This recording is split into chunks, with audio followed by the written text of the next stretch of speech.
Hello students, follows institute के YouTube channel में आपका स्वागत है। आज की वीडियो में डिस्कस करूंगा वेव्स एंड ऑसिलेशन में unit first simple harmonic oscillation. एक इससे प्रीवियस वीडियो में मैंने क्वेश्चन 40 तक डिस्कस कर लिया था। तो आज की वीडियो जनरली जो डिस्कस रहेगी कॉम्बिनेशन ऑफ स्प्रिंग्स और अनदर क्वेश्चन से रिलेटेड क्वेश्चन पर बेस्ड रहेगी, जो कि मोस्ट इम्पोर्टेंट है फॉर द अपकमिंग एग्जामिनेशन के लिए। क्लियर? तो क्वेश्चन नंबर फर्स्ट से स्टार्ट करते हैं। Question number first is that it is based on the combination of spring. It is that the spring constants of two spring of same length are K1 and K2। पहले वाली spring का K1 है और दूसरे वाले का क्या है, K2 है। Spring constant K1 and K2 are the spring constant for the two springs as shown in the figure. Getting, if an object of mass m is suspended and set vibration। हमने क्या किया, इसमें एक m मास को हमने suspend कर दिया, तो ये होगा क्या, ऐसा अगर हम इसे, ये मास नीचे को जाएगा तो ये जो ब्लॉक होगा वो सिंपल हार्मोनिक मोशन क्या करेगा, सिंपल हार्मोनिक मोशन परफॉर्म करेगा, वाइब्रेशन। ठीक है, तो सिंपल हार्मोनिक मोशन परफॉर्म करेगा तो we have to find out its time period. हमको इसका टाइम पीरियड फाइंड आउट करना है, टाइम पीरियड फाइंड आउट करना है, इट्स अवर एम। ठीक है, तो सबसे फर्स्ट हमको ये बताना है कि the spring are in parallel और सीरीज। सबसे पहले हमको ये फाइंड आउट करना है, बिकॉज वी नो दैट कि स्प्रिंग का जो स्प्रिंग जो हमारे पास होता है, स्प्रिंग पेंडुलम जो होता है हमारे पास, स्प्रिंग पेंडुलम, स्प्रिंग पेंडुलम में हमारे पास ये दो फॉर्मूले मोस्ट इंपोर्टेंट होते हैं। जो टाइम पीरियड होता है टी, ये होता है T equal to 2 pi under root mass upon K M by K. This is the time period of a spring executing simple harmonic motion, mass upon spring constant. तो देखो मास तो M है और हमको यहाँ पर इन द प्लेस ऑफ के क्या फाइंड आउट करना पड़ेगा, के इक्विवेलेंट फाइंड आउट करना पड़ेगा। ठीक है, के इक्विवेलेंट फाइंड आउट करना पड़ेगा। तो उसके लिए हम क्या करते हैं, देखो सीरीज में हम कैसे हुआ, अगर स्प्रिंग हमारे पास इस तरीके का अगर कॉम्बिनेशन हो रहा है, इस तरीके से ये K1 और K2, ये दो स्प्रिंग है और यहाँ पर हमने ऐसा मास हमने ऐसा सस्पेंड किया, तो यहाँ पर क्या हो रहा है, एंड टू एंड कनेक्शन हो रहा है, एंड टू एंड कनेक्शन हो रहा है। तो ये क्या है, हमारे पास सीरीज है। और सीरीज में मैंने लास्ट टाइम डिस्कस किया था, अगर स्प्रिंग सीरीज में कनेक्टेड रहते हैं तो जो स्प्रिंग में जो फोर्स होता है, फोर्स मतलब टेंशन की बात कर रहा हूँ, सीरीज में टेंशन सेम रहता है। बट जो एक्सपेंशन है x1 एंड x2, ये क्या रहता है, डिफरेंट रहता है। ये किसके लिए बात करूंगा, सीरीज की बात करूंगा। अगर स्प्रिंग आर सीरीज में होगा तो उसमें फोर्स इक्वल होगा, फोर्स इक्वल होगा दैट मीन्स टेंशन, स्प्रिंग में टेंशन लगेगा, सेम होगा। बट जो x1 x2 है डिस्प्लेसमेंट आर डिफरेंट, तो then we say that the spring are in series. और सीरीज में हम कैसे ऐड करते हैं, सीरीज में 1/k इक्वल टू होता है 1/k1 प्लस 1/k2। ठीक है, जैसे कैपेसिटर को हम करते हैं, सिमिलरली सीरीज में हम इस तरीके से करते हैं।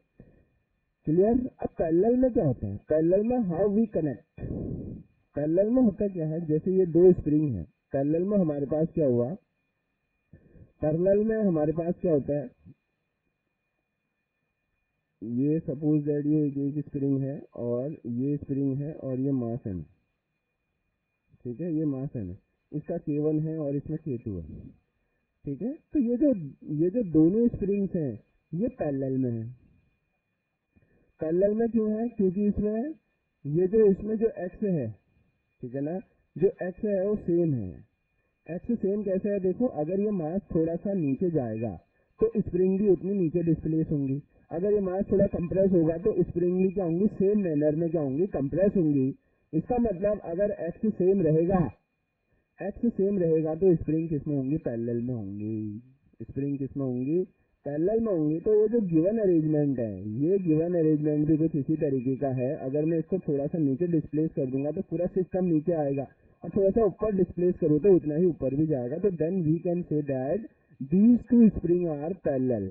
किसमें है दोनों, आंसर मिल गया, तो दोनों स्प्रिंग किसमें है, these are the parallel combination, ये दोनों स्प्रिंग क्या है, पैरेलल में है। और पैरेलल में अगर जब होता है तो जब अगर सीरीज पैरेलल में होता है, जो उनका के होता है उनको हम डायरेक्ट ऐड कर देते हैं, ठीक है, के को हम डायरेक्ट ऐड कर देते हैं। तो देयरफॉर इसका टाइम पीरियड क्या हो जाएगा, T equal to 2 pi m upon k1 plus k2 in the place of k equivalent we put k1 plus k2 because these are in parallel. तो सबसे पहले हमको ये पहचानना है सीरीज और पैरेलल। पैरेलल में क्या रहेगा, पैरेलल में एक्सटेंशन x1 x2 सेम रहेगा, ठीक है, सीरीज में 4 से सेम रहेगा। क्लियर हो गया। तो कभी कभी हमसे फ्रीक्वेंसी भी पूछ देता है, फ्रीक्वेंसी क्या होता है, 1/2 पाई, इसका उल्टा कर दो, 1/2 पाई, यहाँ k/m हो जाएगा, ठीक है। तो k/m होगा, तो इस तरीके से फ्रीक्वेंसी भी क्या होता है क्वेश्चन में पूछ सकता है। बट इस क्वेश्चन में हमको क्या फाइंड आउट करना था, टाइम पीरियड फाइंड आउट करना था। तो टाइम पीरियड हम ऑप्शन चेक करते हैं कि which of the option is the correct. तो इस तरीके के क्वेश्चन कभी आए नहीं है, जनरली जेई में आते हैं इस तरीके के क्वेश्चन। तो डेफिनेटली इस बार देखने को मिल सकता है, क्योंकि इस बार तो सिलेबस भी चेंज हुआ है, ठीक है ना। तो फर्स्ट वाला तो है नहीं, सेकंड भी नहीं है, थर्ड वाला देखो माइनस आ गया, माइनस होगा नहीं, तो लास्ट ऑप्शन क्या होगा इसका करेक्ट होगा कि t equal to 2 pi m upon k1 plus k2। Clear, this is the most important question for the upcoming examination. Okay, clear. Now we have to move in question number 42 is also based on the combination of spring as shown in the figure। Two light मतलब जिनका massless है, massless spring की बात कर रहे हैं। Force constant k1 on k2 oscillate a block of mass m, ठीक है, हमने इस मास से कर रखा है, इसको हम जैसे डिस्प्लेस करेंगे तो स्प्रिंग क्या करने लग जाएगी, सिंपल हार्मोनिक मोशन करने लग जाएगी। द इफेक्टिव फोर्स कांस्टेंट की हमको बात करना है कि what is the effective force constant, के लिए बताना है हमको, के इक्विवेलेंट हमको फाइंड आउट करना है। तो first you have to identify the these spring are series और पैरेलल, ठीक है। तो मैंने बोला था सीरीज में क्या होता है, एंड टू एंड कनेक्शन होता है। यहाँ पर फर्स्ट स्प्रिंग खत्म हुई, उसके बाद जस्ट बाद क्या हो गया, सेकंड स्प्रिंग क्या होगी, ऐड होगी, तो दीज आर इन सीरीज, ये सीरीज हो जाता है। और सीरीज में हम के को कैसे फाइंड आउट करते हैं, 1/k इक्विवेलेंट इक्वल टू क्या होता है हमारे पास, 1/k1 प्लस 1/k2 होता है, ठीक है। तो यहाँ से क्या आ जाएगा, k1 प्लस k2 अपॉन क्या आ जाएगा, k1 इंटू k2 आ जाएगा, this is the k equivalent हो जाएगा, ठीक है। हमको तो क्या फाइंड आउट करना है, we have to find out K equivalent, not 1/k equivalent. तो यहाँ से हमारे पास क्या आएगा, जो के इक्विवेलेंट आ जाएगा वो क्या आ जाएगा, k1 k2 अपॉन क्या आ जाएगा, k1 plus k2। This is the required answer of this question, ठीक है। हमसे के पूछ रहा था, ठीक है, हमसे के पूछ रहा था, तो करेक्ट आंसर क्या होगा, ये भी पॉसिबल नहीं, ये भी पॉसिबल नहीं, ये भी नहीं है, देखो ये भी पॉसिबल नहीं है, क्यों, बिकॉज इट इज 1/k। जल्दीबाजी में बहुत सारे लोग सी को लगाएंगे, तो सी करेक्ट आंसर नहीं होगा। सी क्या है, 1/k है, और हमको के फाइंड आउट करना है, तो एलसीएम लेके डी ऑप्शन में यहाँ पर दिखाया गया है। तो जो करेक्ट आंसर होगा इस क्वेश्चन का क्या होगा, डी होगा। क्लियर हो गया। अगर इसी क्वेश्चन में अगर आपसे टाइम पीरियड पूछता है तो टी इक्वल टू क्या हो जाएगा, एम बाई के इक्विवेलेंट, के इक्विवेलेंट की वैल्यू ये पुट कर देंगे।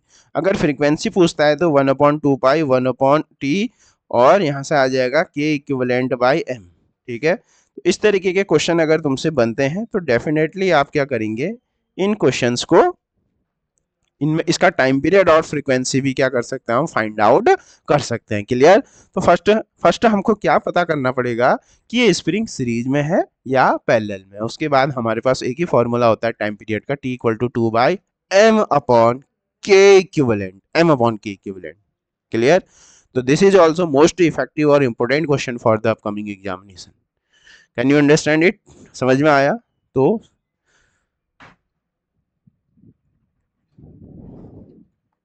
now moving on, question number 43. 43 is also most important question for the upcoming examination. Which of the following constant during SHM, ठीक है। तो एसएचएम की जो वेलोसिटी की बात करूंगा, अगर कोई पार्टिकल सिंपल हार्मोनिक मोशन कर रही होती है तो जो उसका वेलोसिटी होता है ए स्क्वायर माइनस एक्स स्क्वायर होता है, ठीक है। ये कांस्टेंट तो रहेगी नहीं क्योंकि मीन पोजीशन एक्सट्रीम पोजीशन में अलग अलग होगी। दूसरा एक्सेलरेशन क्या होता है, माइनस ओमेगा स्क्वायर एक्स होता है, तो ये भी क्या है, ये भी कांस्टेंट नहीं रहने वाला, ये भी किस में डिपेंड कर रहा है, डिस्प्लेसमेंट पर डिपेंड कर रहा है। और टोटल एनर्जी की अगर बात करूंगा, टोटल एनर्जी जो हमारे पास होता है, it is a sum of kinetic energy as well as potential energy. तो काइनेटिक एनर्जी हमारे पास half K half K A square minus X square, और प्लस पोटेंशियल एनर्जी कितना होता है, हाफ की एक्स स्क्वायर होता है, तो हाफ की एक्स स्क्वायर से हाफ की एक्स स्क्वायर कैंसिल हो जाएगा, तो जो टोटल एनर्जी आएगी हमारे पास हाफ के ए स्क्वायर आ जाएगा, हाफ के ए स्क्वायर आ जाएगा, और ये कांस्टेंट है, this is the constant in the absence of any viscous any dragging force. ठीक है, तो जो टोटल एनर्जी होगी वो एक्स डिस्प्लेसमेंट पर इंडिपेंडेंट है, और फेज भी क्या होगा, चेंज होते जाएगा, फेज भी क्या होते जाएगा, चेंज होते जाएगा, तो जो टोटल एनर्जी रहेगी it will remains constant. So the option number C is the correct answer of this question. Getting? तो इस तरीके के क्वेश्चन भी एग्जाम में पूछे जा सकते हैं, one liner. Now, moving on, question number 44. 44 is the most expected and important question for the upcoming examination. 100% it will definitely तुमको UK ट्रिपल SC LT 2024 में दिखेगा ये। ठीक है, इस तरीके के क्वेश्चन आते ही आते हैं एग्जाम में, आए प्रीवियस एग्जामिनेशन में आए हुए भी हैं। तो क्वेश्चन क्या बोलता है, the phase difference between displacement and acceleration of a particle executing simple harmonic motion in radian में बताना है, फेज डिफरेंस की बात कर रहा है। तो we know that if a particle executes simple harmonic motion, its displacement equation is can be written as if it has zero phase. ठीक है, y equal to a sin omega t. तो we have to find out its acceleration. तो first we have to find out its velocity. तो ये कितना आ जाएगा, a omega cos omega t, it is its velocity, and the also differentiate velocity with respect to time we get acceleration. तो minus a omega square और sin omega t. This is the acceleration of a particle executing simple harmonic motion. तो अब देखो हमको करना क्या है, ये डिस्प्लेसमेंट है और ये एक्सेलरेशन है, इन दोनों में हमको फेज बताना है। देखो फेज दोनों साइन साइन में आ गया, तो यहाँ एक माइनस एक्स्ट्रा आ रहा है, तो इस माइनस को मैं जरा रिमूव, इसको थोड़ा सा और सॉल्व करते हैं। तो ए इक्वल टू हम क्या लिख सकते हैं, A omega square sine omega T plus pi, sine omega T plus pi, sine omega T plus pi क्या होता है, third quadrant, sine 180 plus theta. ठीक है, थर्ड क्वाड्रेंट में कॉस और ठीक है कॉट 10 और कॉट क्या रहता है, पॉजिटिव रहता है, तो थर्ड क्वाड्रेंट में क्या हो जाएगा, साइन क्या हो जाएगा हमारे पास, माइनस हो जाएगा। ठीक है, तो इसको मैं ऐसा भी लिख सकता हूँ। तो यहाँ से मैं ऑब्जर्व कर पा रहा हूँ कि जो फेज होगा हमारे पास, फेज जो हमारे पास होगा वो क्या होगा हमारे पास, omega T plus pi minus omega T, तो ओमेगा टी से ओमेगा टी कैंसिल हो गया, तो डेल्टा फाई इक्वल टू क्या आ गया, पाई आ गया, pi radian, pi radian, pi radian is the correct answer. ठीक है, तो इस तरीके से हम क्या कर सकते हैं, मोस्ट इंपोर्टेंट क्वेश्चन है जनरली। ठीक है, तो हमको क्या करना है, डिस्प्लेसमेंट इक्वेशन है, एक्सेलरेशन इक्वेशन है, दोनों को सॉल्व करके देखना है। तो यहाँ से मैं साफ साफ देख पा रहा हूँ कि पाई डिस्प्लेसमेंट, अगर कोई पार्टिकल सिंपल हार्मोनिक मोशन कर रहा है तो डिस्प्लेसमेंट और एक्सेलरेशन में जो क्या होगा, फेज होगा, कितना होगा, पाई होगा, which is present on option C. ऐसे क्वेश्चन मोस्ट इंपोर्टेंट क्वेश्चन है और बड़े कंफ्यूजिंग होते हैं एग्जाम में, इसीलिए इनका कॉन्सेप्ट क्लियर होना चाहिए। ठीक है, और मैंने बिल्कुल बेसिक से बताया है, बेसिक से बताया, कोई रटाया नहीं है। ये इक्वेशन आप याद रख सकते हैं डेफिनेटली, आप ये मैथ्स वाले हो तो इतना तो कर ही सकते हैं। क्लियर हो गया? Now question number 45, question number 45 is also important, ये भी क्या है, मोस्ट एक्सपेक्टेड क्वेश्चन है, इंपॉर्टेंट क्वेश्चन है ये भी, एलटी। ठीक है, तो डेफिनेटली अगर आप जितने क्वेश्चन में करा रहा हूं, अगर उतने क्वेश्चन आप कर रहे हो तो डेफिनेटली आपका जो चैप्टर है ना वो स्ट्रॉन्ग तो बन ही रहा है, पक्का बन रहा है, इससे बाहर कुछ नहीं आएगा तुम्हारे exam. The phase difference in radian, radian में बताना है between displacement and velocity in SHM. अब देखो डिस्प्लेसमेंट की इक्वेशन तुम्हें पता होना चाहिए, y equal to A sine omega T. ठीक है, और वेलोसिटी निकालो, क्या आएगा, A omega cos omega T. Clear? तो यहाँ साइन है और यहाँ कॉस है, ऐसे तो बात बनेगी नहीं, तो वेलोसिटी को मैं थोड़ा सा साइन के टर्म्स में लिख सकता हूँ, A omega sine pi by 2 plus theta, 90 plus theta, second quadrant में क्या होगा, साइन और कॉसेक पॉजिटिव रहता है। ठीक है, तो यहाँ से अब देखो, अब ये दोनों साइन साइन में आ गया, ये भी साइन में है और ये भी साइन में है। ठीक है, तो अगर आप फेज फाइंड आउट करोगे तो पाई बाई 2 प्लस ओमेगा टी और माइनस ओमेगा टी, तो ओमेगा टी से ओमेगा टी कैंसिल हो गया, तो डेल्टा फाई इक्वल टू आपके पास आ गया जो फेज डिफरेंस है वो कितना आ गया, π/2 आ गया। तो बेटे गलत नहीं करेंगे, रॉन्ग नहीं करेंगे, बड़ा इंपॉर्टेंट क्वेश्चन है। दोनों में से एक क्वेश्चन आपको 100% अपकमिंग एग्जामिनेशन में देखने को मिल सकता है, ठीक है। So the correct answer of this question is π/2 is the phase difference between displacement and velocity of a particle executing simple harmonic motion. Clear? Now, question number 46, which was asked in EIPMT 2008. Two simple harmonic motion of angular frequency, ये इसका omega 1 दे रखा है और ये इसका omega 2 दे रखा है। Have same displacement amplitude, amplitude same है और डिस्प्लेसमेंट सेम है। The ratio of their maximum acceleration, ठीक है। तो यू नो वेरी वेल कि the maximum acceleration of a particle executing simple harmonic motion, maximum acceleration की जो एक्सेलरेशन होता है हमारे पास माइनस ओमेगा स्क्वायर एक्स होता है।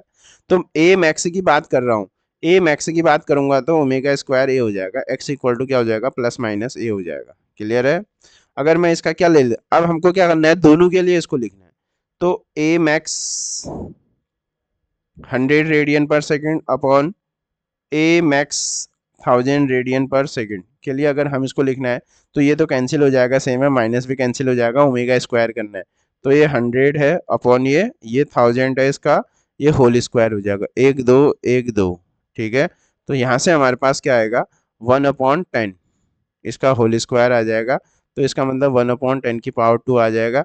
इसका मतलब क्या आ जाएगा, 1/10 की पावर 2 इज द, ठीक है, it is the ratio of A max upon A minimum, ठीक है। तो जनरली क्या है, क्वेश्चन फॉर्मूला बेस्ड क्वेश्चन था बस, ठीक है, फॉर्मूला बेस्ड क्वेश्चन है। तो इस तरीके के आप भी बड़ा जल्दी जल्दी क्या, अब तो प्रैक्टिस हैबिचुअल हो गया होगा तो फटाफट आप भी क्या कर सकते हैं, इसी तरीके से कर सकते हैं। तो 1/10 की पावर 2, तो विच is present on option number 4, so the D is the correct answer of this question. Clear है, सबको आ रहा है? अब देखो ये क्वेश्चन मोस्ट इंपोर्टेंट है, कटिंग वाला है, मैंने कल भी सिखाया था, ठीक है। मोस्ट इंपोर्टेंट क्वेश्चन है, कटिंग, इस पर कटिंग प्रॉब्लम है, मोस्ट इंपोर्टेंट प्रॉब्लम है, मैंने लास्ट टाइम भी डिस्कस किया था। अगर हम स्प्रिंग को क्या कर रहे हैं, कट कर रहे हैं, ठीक है। सपोज दैट ये है हमारे पास एक स्प्रिंग है, ठीक है, ये एल है और इसका के है, क्या इसको मैं क्या कर रहा हूँ, दो इक्वल पार्ट्स में मैंने इसको क्या कर दिया, कट कर दिया, ठीक है। मैंने इसको क्या कर दिया, दो बराबर भाग में मैंने इसको क्या कर दिया, काट दिया, ठीक है, कट कर दिया। तो इसकी जो लेंथ होती है, मैंने था L/2 और इसकी लेंथ L/2, अगर लेंथ L/2 हो रहा है तो जो K है वो 2 टाइम्स हो जाएगा, ठीक है ना। क्यों? Because we know very well K is inversely proportional to L, अगर L बढ़ेगा तो K ने क्या होना है, कम होना ही होना है। क्लियर? तो ये मैंने कल भी कल वाली वीडियो में भी मैंने क्या किया था, इस कॉन्सेप्ट को क्या किया था, ठीक है, समझाया था बहुत अच्छे से। तो डेफिनेटली आप उसको, उस क्वेश्चन को भी देख लो, और ये इस बार के लिए बहुत पॉपुलर क्वेश्चन है, ठीक है, ये पॉपुलर क्वेश्चन है। क्लियर? तो क्वेश्चन क्या है, देखो, a spring of force constant K is cut into length in the ratio. अब यहाँ बराबर भागों में नहीं बांटा है तो 1/2/3 में कट कर दिया है, ठीक है। कट करने के बाद उसको हमने सीरीज में जोड़ा, तो जो न्यू फोर्स है इसका आंसर आया और के डैश आया। Then they are connected in parallel, parallel में जोड़ा, फिर उसका आंसर क्या आया, के डबल डैश आया। तो मुझे इसका रेशियो निकालना है, सीरीज और पैरेलल। तो देखो हम बहुत अच्छे से जानते हैं क्या होता है बेटे, कि जो के होता है इनवर्सली प्रोपोर्शनल टू एल होता है। तो मैं क्या करता हूँ, K1 ratio K2 ratio K3, मैं ये फाइंड आउट कर लेता हूँ पहले। ये होगा हमारे पास 1/L1 ratio 1/L2 ratio 1/L3। Clear? तो यहाँ से हमारे पास 1/K1 ratio K2 ratio K3 जो हमारे पास आ जाएगा, ये 1/L1। L1 हमको कितना गिवन है, ये क्वेश्चन में मेंशन है 1 2 3, ठीक है, ये 1 और ये 1/2 और ये 1/3, ठीक है। अब हम इस फ्रैक्शन को थोड़ा सा सिंप्लीफाई कर लेते हैं। 6 से इसका एलसीएम आएगा, 6 आएगा तो यहाँ कितना हो जाएगा, 6 आ जाएगा, यहाँ 6/2 3 आ जाएगा, ये कितना आ जाएगा, 2 आ जाएगा। तो ये जो K1 और ये K2 है, K3 है, इस तरीके से ये आ गया।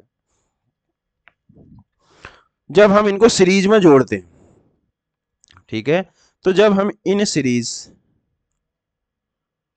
की बात क्या होगी, 1/K डैश बोल रहा हो, 1/K1 plus 1/K2 plus 1/K3, तो ये कितना आ जाएगा 1/6 प्लस 1/3 प्लस 1/2।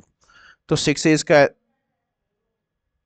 तो 1/k डैश क्या होगा हमारे पास, 6 से एलसीएम ले लेते हैं, तो यहाँ से 1 आएगा प्लस 2 आएगा प्लस 3 आएगा, 3 और 2 5 6, तो वहाँ से जो k डैश आ जाएगा, k डैश आ जाएगा 6/6, दैट मीन्स 1 आ जाएगा।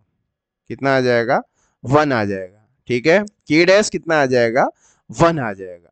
तो नाउ इन पैरेलल की बात कर रहे हैं। नाउ इन पैरेलल, पैरेलल में क्या होता है, पैरेलल में जो k इक्विवेलेंट होता है, पैरेलल में हम डायरेक्टली ऐड कर देते हैं k equal to k1 plus k2 plus k3। तो यहाँ से हमारे पास k डबल डैश आ जाएगा 6 प्लस 3 प्लस 2, दैट मीन्स 6 और 3 9, 9 और 2 11। तो that means k double dash हमारे पास यहाँ से आया 11। तो अब we have to find out the ratio k dash upon k double dash. तो यहाँ से जो k dash upon k double dash आएगा, ये तो 1 है और ये 11 है, तो 1/11 is the correct answer of this question. ठीक है, तो k डैश जो हमारे पास, जो यहाँ से जो करेक्ट आंसर आएगा वो आएगा हमारे पास 1/11। ठीक है, तो इस most important and popular question for the upcoming examination, definitely you have to prepare such type of question as much as possible. ठीक है, तो that means 1/11, 1/11, 1/11, that means which is present on option B, which is present on option B. Clear? Most important question which is asked in NEET 2017. Now,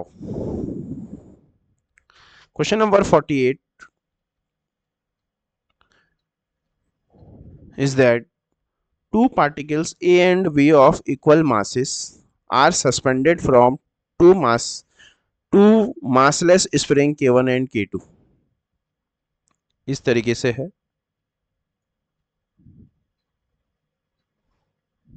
ये M, ये भी M, ये A है और ये B है, इस ये K1 है और ये क्या है, K2 है। ठीक है, suspended from two massless spring of constant K1 and K2 respectively if the maximum velocity की बात कर रहा है। If the maximum velocity during, मतलब VA इक्वल टू क्या है, VB है, VA equal to VB then the ratio of amplitude. तो कोई प्रॉब्लम की बात नहीं है, अगर कोई पार्टिकल सिंपल हार्मोनिक मोशन कर रहा है तो मैक्सिमम वेलोसिटी कितनी होती है, ओमेगा ए होती है, ये तो हमको बहुत अच्छे से पता है ना। ओमेगा ए मतलब मीन पोजीशन के बारे में बात हो रही है। v जो होता है हमारे पास कितना होता है, omega A square minus X square होता है। मैक्सिमम के लिए मीन एक्स को 0 होना पड़ेगा, तो ओमेगा ए आ जाएगा वी मैक्स। तो v को मैं रिप्लेस करता हूँ ओमेगा 1 a1 और ये आ जाएगा ओमेगा 2 a2 आ जाएगा हमारे पास। अब omega square equal to k/m होता है ओमेगा, तो यहाँ से क्या आ जाएगा, ओमेगा इक्वल टू क्या आ जाएगा, √k1/m आ जाएगा और ये a1 आ जाएगा, इक्वल टू क्या आ जाएगा, k2 बाई क्या आ जाएगा, m आ जाएगा और यहाँ से क्या आ जाएगा, a2 आ जाएगा। ठीक है, इससे ये कैंसिल हो गया। ठीक है, तो यहाँ से हमारे पास क्या आएगा, k1 a1 √k1 a1 equal to √k2 और क्या आ जाएगा, a2 आ जाएगा। हमको क्या फाइंड आउट करना है, a1/a2 फाइंड आउट करना है, तो ये आ जाएगा हमारे पास k2/k1। ठीक है, तो ऑप्शन में क्या होगा, k1/k2। ऑप्शन इस तरीके से हो सकते हैं, k1/k2 का अंडर रूट, दूसरा k2/k1 का अंडर रूट, अगला ऑप्शन हो सकता है हमारे पास k1/k2। ठीक है, और नेक्स्ट जो ऑप्शन हो सकता है हमारे पास, ये हो सकता है k2/k1। इस तरीके से आपके पास क्या हो सकते हैं, ऑप्शन भी एग्जाम में पूछे दिए जा सकते हैं। इस तरीके के डेफिनेटली ऐसे ही ऑप्शन भी आते हैं। ठीक है, तो इसके अकॉर्डिंग जो हमारे पास जो करेक्ट आंसर होगा इसका, ये होगा बी में प्रेजेंट होगा k2/k1। k2/k1 is the correct answer of this question. तो करना कुछ नहीं था इसमें, बस तुमको you have to just learn, condition दी है उसको अप्लाई करना आना चाहिए, आपको कंडीशन दी है उसको अप्लाई करना आना चाहिए, और ये मैक्सिमम वेलोसिटी ये याद रखना आना चाहिए, और ओमेगा की वैल्यू पता होनी चाहिए। तो definitely you have to solve this question. Clear? Any doubt? Okay, now moving on, question number 49 which was asked in AI EEE 2003. ठीक है, this is also most important question. तो क्वेश्चन रीड आउट करते हैं। A mass capital M is suspended from a spring of negligible mass. ठीक है, कोई एक मास है, उसको हमने क्या किया, एक स्प्रिंग है, इसमें हमने क्या कर दिया, एक मास को हमने क्या कर दिया, इसको सस्पेंड कर दिया। The spring is pulled a little, थोड़ा सा हमने इसको क्या करा, पुल किया, एंड देन रिलीज, तो definitely it will execute simple harmonic motion, करेगा ही करेगा, और इसका टाइम पीरियड भी क्या है, टी है। तो जो पहले, अगर मैं पहले की बात करूं, इनिशियल कंडीशन में जो टाइम पीरियड होता है, स्प्रिंग पेंडुलम की बात कर रहा हूं, यहाँ T equal to 2 pi under root L upon G नहीं लगाएंगे। दिस इज सिंपल पेंडुलम और these question are based on spring pendulum. तो T equal to 2 pi under root m/k, ये पहले की बात है, इनिशियल कंडीशन की बात है। This is the initial condition of the question. अब इसके बाद क्या किया, if the mass is increased by m। अब तुमने क्या किया, ये जो स्प्रिंग वही थी, स्प्रिंग में कुछ नहीं किया, यहाँ जो मास है उसको तुमने, पहले कितना था मास m, अब इसमें एक और जोड़ दिया, ये बाद में तो टाइम पीरियड कितना हो जाता है इसका, 5t/3 है। तो बाद में अगर हम लिखूंगा तो t equal to 2 pi under root m, m की जगह capital M plus small m upon k में कोई चेंज नहीं किया है हमने। और इसका टाइम पीरियड हमको गिवन है, 5t/3। तो क्या करो, दोनों इक्वेशन को डिवाइड कर दो, तो हमको क्या पता चल जाएगा, small m upon capital M का रेशियो पता चल जाएगा। तो पहले क्या था, t equal to 2 pi under root m/k, ठीक है, और बाद में क्या आया, 5t/3 equal to 2 by capital M plus small m, ये ध्यान रखना, अपॉन k। तो क्या कैंसिल होगा, जो कैंसिल हो रहा है उसको कैंसिल कर देते हैं। तो देखो, ये t से t कैंसिल, 2 पाई से 2 पाई कैंसिल, k से k कैंसिल, ठीक है ना। तो ये भी अच्छा क्वेश्चन है। तो ये 3 ऊपर चले जाएगा, 3/5 इक्वल टू क्या आ जाएगा, अंडर रूट m अपॉन, ये आ जाएगा capital M plus small m। Squaring कर दो दोनों side, squaring both side, squaring both side करोगे तो ये 9 अपॉन कितना हो जाएगा, 25 हो जाएगा, और ये capital M upon capital M plus small m हो जाएगा। इसको इससे मल्टीप्लाई करो, 9 capital M plus 9 small m equal to 25 capital M, ठीक है। 9 small m equal to 16, 25 minus 9 16m, small m पूछ रहा हो, small m upon capital M बताओ कह रहा है, तो 16/9। तो देखो इस तरीके से अप्रोच करना है क्वेश्चन, ठीक है। क्वेश्चन की हर एक लाइन सीखते जाना है और जेई के क्वेश्चन को भी उड़ा देना है, ठीक है ना। तो ये जो क्वेश्चन, जो करेक्ट आंसर होगा 3/5 नहीं, 25/16/9, that is present on option C. तो इस तरीके के क्वेश्चन को क्या करना है, ऐसे सॉल्व करना होता है। क्लियर हो गया है, तो ये है इसका answer. Clear. Now moving on, question number 50। This is the 10th question of this video, ठीक है। we have to solve out maximum 100 plus question based on first unit in part 5 6 और 5, ठीक है। तो definitely you have to practice this type of question, इन्हीं में से कोई क्वेश्चन एग्जाम में आएगा, ठीक है। नीट 2022 का क्वेश्चन देखो क्या, और ये भी बहुत पॉपुलर क्वेश्चन है, पॉपुलर इंपोर्टेंट, ठीक है, आ सकता है। ये बोलता है कि two pendulum of length 121 and 121 centimetre and 100 centimetre at vibrating in phase, ठीक है, दोनों सेम फेज में वाइब्रेट कर रहे हैं। एट सम इंस्टेंट, किसी समय क्या हुआ, the two are at their mean position in the same position, same phase, किसी समय क्या हुआ, ये एक साथ एक फेज में आ गए, ठीक है, किसी समय ये दोनों एक फेज में आ गए मेन पोजिशन में। तो क्वेश्चन क्या पूछ रहा है, the minimum number of vibration of the shorter की बात कर रहा है, shorter pendulum after which the 2 are again in phase at the mean position। तो हमारे पास ये पहला है और ये दूसरा है। पहले की हमको लेंथ हमको गिवन है, L1 हमको दे रखा है 121 सेंटीमीटर और L2 दे रखा है हमको 100 सेंटीमीटर। और हम जानते हैं कि जो t equal to 2 pi under root L by G होता है, इसका मतलब t is directly proportional to root L. इसका मतलब जिसका लेंथ ज्यादा होगा उसका टाइम पीरियड भी ज्यादा होगा, और जिसका लेंथ कम होगा उसका टाइम पीरियड भी क्या होगा, कम होगा। तो लेंथ किसकी ग्रेटर है, फर्स्ट की ग्रेटर है, लेंथ ग्रेटर है तो इसका टाइम पीरियड भी क्या होगा, ज्यादा, और लेंथ इसका कम है तो इसका टाइम पीरियड भी क्या होगा, कम। तो इसका मतलब जो शॉर्टर पेंडुलम की बात हो रही है, ये शॉर्टर पेंडुलम ये होगा, ये शॉर्टर पेंडुलम होगा। क्लियर हो गया इतना? तो हमसे पूछ रहा है कि शॉर्टर पेंडुलम, ठीक है, कितने वाइब्रेशन के बाद वो फिर से अपने मीन पोजीशन में आ जाएगा।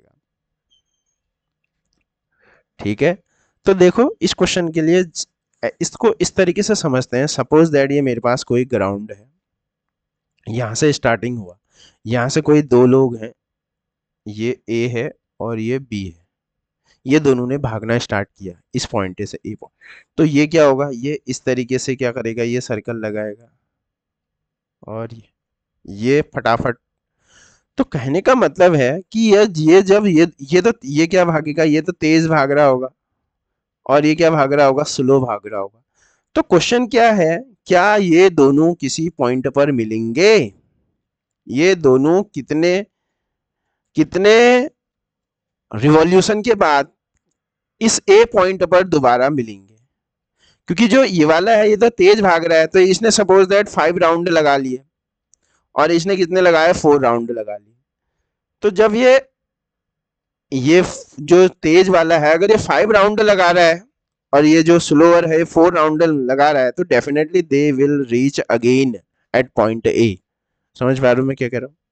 अगर पहले वाले ने, अगर जो तेज भाग रहा है उसने 5 राउंड लगाए और जो स्लो भाग रहा है उसने 4 राउंड इस ग्राउंड के कंप्लीट करे, तो 5 और 4 रिवॉल्यूशन के बाद डेफिनेटली ये दोनों फिर से क्या करेंगे, इस ए पॉइंट को दोबारा से क्या करेंगे, मीट करेंगे। तो यही कॉन्सेप्ट मैं यहाँ लगा रहा हूँ। सपोज दैट यहाँ कितने हैं, N1 वाइब्रेशन है, यहाँ N1 वाइब्रेशन है और यहाँ कितने हैं, N2 वाइब्रेशन है। तो क्या लिखूंगा, देखो N1 इंटू एक एक चक्कर में टाइम, एक चक्कर में लगा टाइम, ऐसे ही तो लिखूंगा। N1 इंटू इक्वल टू क्या लिखूंगा, N2 इंटू एक चक्कर में लगा टाइम, यही तो लिखूंगा। क्या ये वाली लाइन समझ में आ गई, ये वाला क्लियर है? तो दैट मीन्स मैं बोलना चाह रहा हूँ N1 T1 equal to N2 T2, ये बोलना चाह रहा हूँ। N1 T1 कितना होता है, ये 2 पाई, ठीक है, ये है तुम्हारे पास T pi L upon G, length दे रखा है L1 upon G equal to N2 2 pi under root L2 by G. ये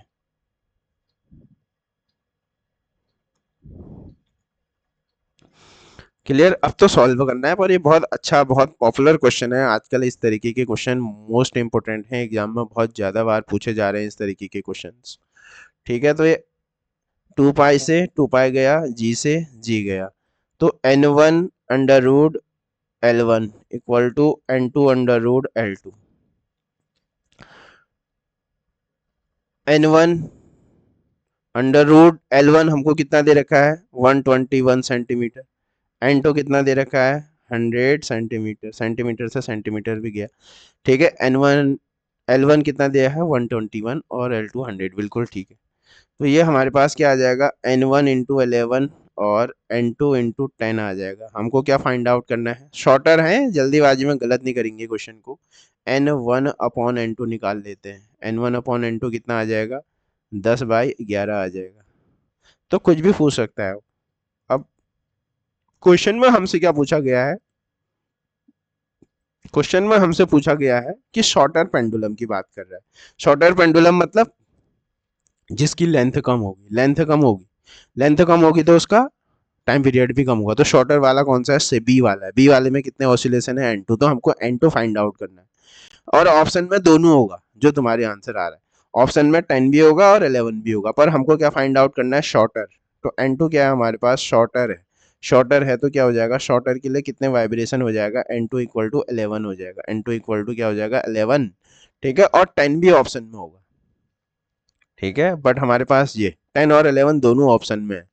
ठीक है, तो शॉर्टर की बात कर रहा है। शॉर्टर कौन होगा, जिसकी लेंथ कम होगी। तो लेंथ किसकी कम है, सेकंड वाले की कम। और सेकंड वाले में कितना ऑसिलेशन है, तो N2 है। तो N2 कितना आ रहा है हमारे पास, 11 आ रहा है। So the D is the correct answer of this questions.